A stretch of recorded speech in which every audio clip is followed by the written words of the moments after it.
Welcome dear students. Today's session we are going to work out one problem from issue of shares and debentures.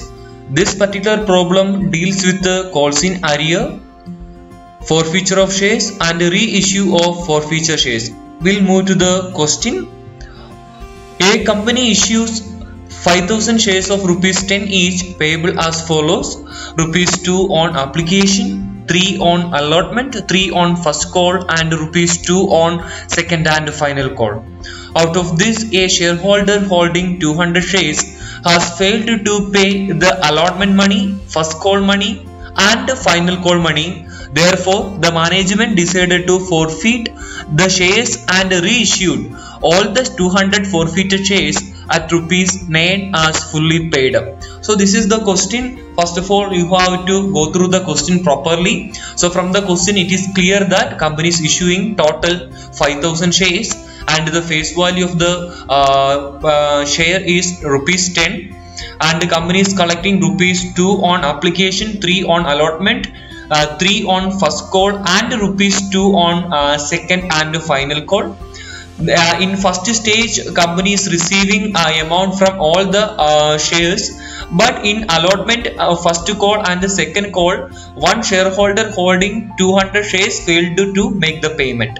So because of this reason, company is decided to forfeit these shares, and all the forfeited shares decided to reissued at rupees 9. So this is the question. So now we have to pass the necessary journal entries for this issue of shares. So we'll move to the solution. So first of all, the company is receiving application money of rupees 2 for the entire 5,000 shares.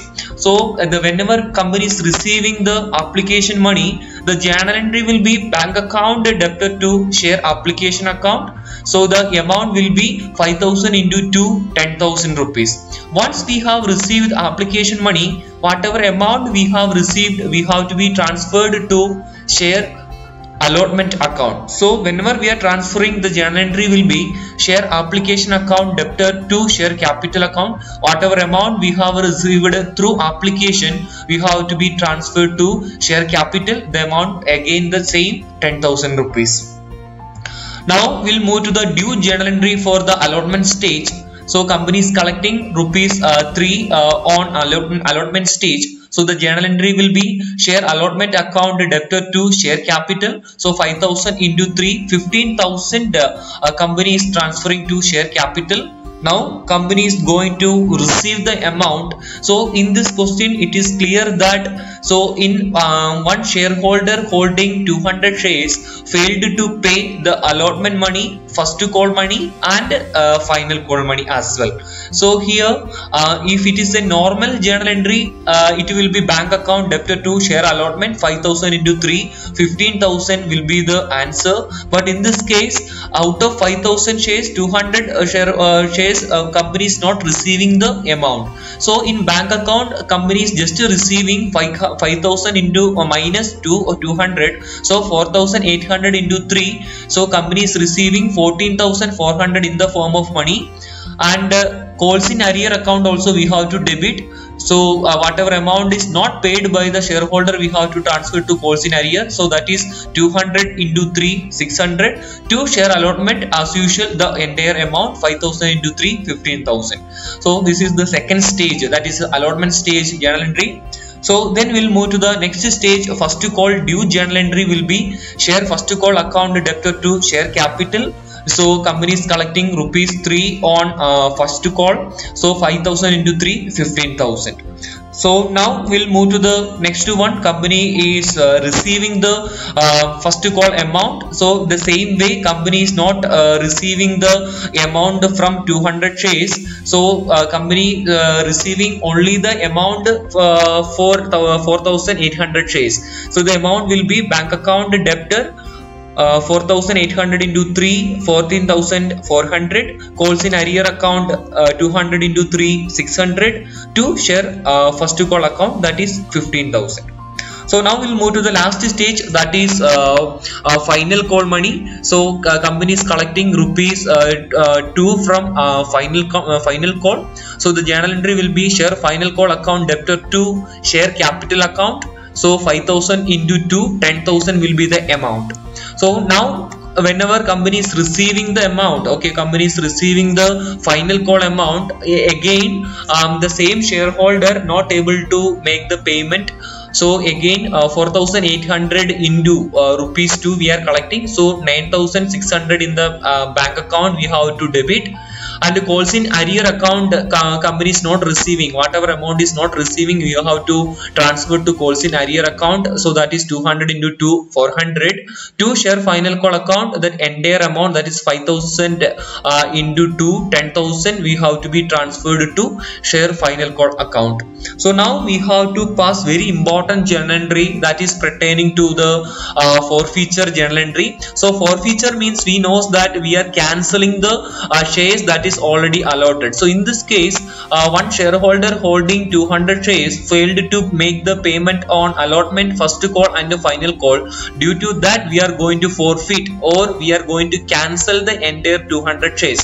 So whenever we are cancelling the 200 shares, so the capital is reducing, okay, capital is reducing, so that is the reason we have to debit the share capital account. So share capital account debtor, so how many shares we are cancelling? 200 shares, and the face value of that 200 shares is 10 rupees. So 200 into 10, so it will be 2,000 rupees. And 2 calls in arrear account. So here I have mentioned 3 calls in arrear account. So just you have wanted to understand that, so that is the reason I have given calls in arrear allotment in the bracket, calls in arrear first call, and calls in arrear in the second call. But in the examination you have to write as a only one journal entry, that is just once calls in arrear account. So just you want to understand this particular journal entry, that's why I have splitted into different stages. So in calls in arrear, in allotment stage the shareholder failed to pay 600 rupees, and in the first call stage also 600 rupees arrear,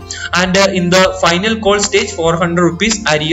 And to share forfeiture account, forfeiture account, it will be very important. Whatever amount we have received, that amount we have to be transferred to share forfeiture account. So in this, so we have received only application money rupees 2 we have received from this cancelled shares. So whatever we have received we have to transfer it to share forfeiture account. So the amount will be 200 into 2, that is 400. And you can see the narration as well, being forfeiture of 200 shares of rupees 10 each for non-payment of allotment, first call and final call money. So that will be the narration for that. Now another important journal entry, reissue of shares. So we have cancelled 200 shares. Whatever cancelled shares we are reissuing at rupees 9 each. So that's why you can see the journal entry. Again we are issuing the shares, company is getting the amount, so that's why bank account is debiting, bank account debtor. So company is reissuing at rupees 9, so 200 into 9, 1,800 rupees. And the face value of the company, face value of the share, it will be 10 rupees. So 1 rupee it has to be taken from share forfeiture account, because in the initial issue company has received 2 rupees for the same shares. So in that 1 rupees they have taken from the share forfeiture account. So 2,000 into 1, so 200 rupees. And finally that amount we have to transfer to share capital account, 200 into 10, 2,000 rupees. This is the reissue of 200 shares at rupees 9 each. And finally we have to be transfer whatever profit we have through this cancellation forfeiture. So we have to transfer to the capital reserve account. So if you see this 200 shares from the first issue, company received 2 rupees through application, and reissue company is receiving 9 rupees again. So company is totally received 11 rupees from this 200 shares. So in that 10 rupees face value and another 1 rupees it is profit for the company. So whatever profit we have to be transferred to the capital reserve account. So that is the reason share forfeiture account debtor to capital reserve, 200 into 1, 200 rupees. So 200 rupees transferred to capital reserve account. Now you can see that that share forfeiture account debit balance equal to credit balance, that is nullified. And also you can see that the call sign arrear account also all the debit should be equal to credit, and that one also nullified. So this is the one question I would like to share with you. I think the solution is understood for everyone. And next class we will discuss one question that is something related to the oversubscription and the pro rata basis allotment. So thank you so much everyone. Have a nice day.